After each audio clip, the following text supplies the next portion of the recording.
So, for today's video, ito na yung part 2 kung paano nga ba natin gagamitin ang ating SPay Later Extra. So, sa isa kong video is nabanggit ko yung mga lugar na pwede mo siyang gamitin. So, ito na.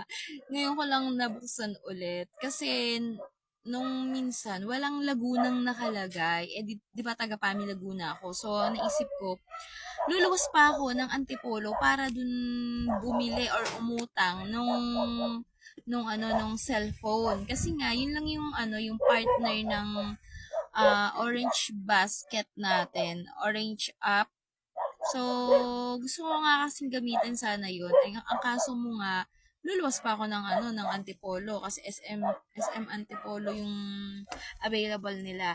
So, nabanggit ko yung mga lugar kanina sa part 1 ay nakaka-excite. O, titingnan natin sa Laguna kasi may may nakalagay ng Laguna.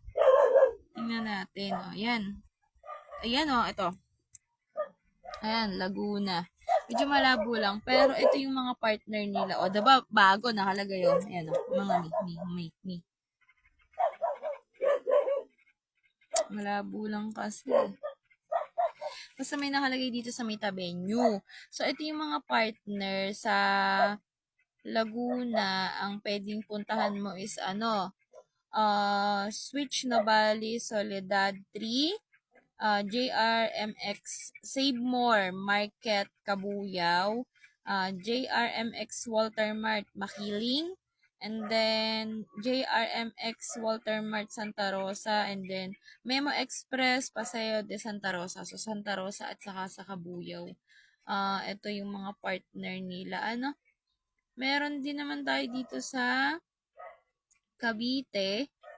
Parang mas malayo, Dito sa Rizal kasi, mas malapit ako sa, ayan, sa Antipolo talaga siya eh. Nakalagay dito. Samsung Santa Lucia East Grand Mall, Memo Express Santa Lucia X Grand Mall, Memo Express Robinson Place Antipolo. So, yun lang yung pinakamalapit sa akin. Sasakay lang ako ng bus na Raymond. So, nandun ako sa Robinson Place Antipolo. Meron din sa Angono, Masinag, at saka sa Santa Lucia East Grand Mall. And then, meron silang bago. Switch Robinson Place Antipolo. So, saan kaya to?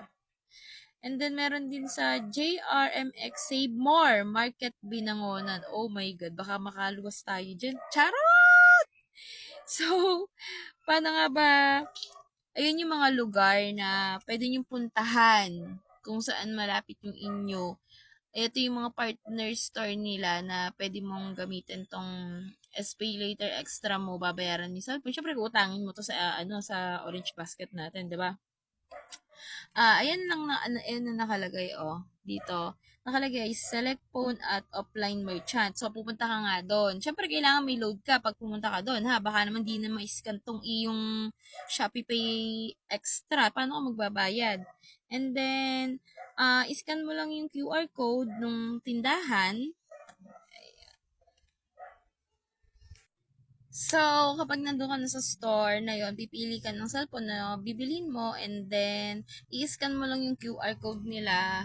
Tapos, ayun na, mababayaran mo na yung cellphone na gusto mo. O, diba? Ganun lang kadali gamitin ang SPay Later Extra. Kaso nga lang, pupunta nga lang sa mga, sa mga partner nila na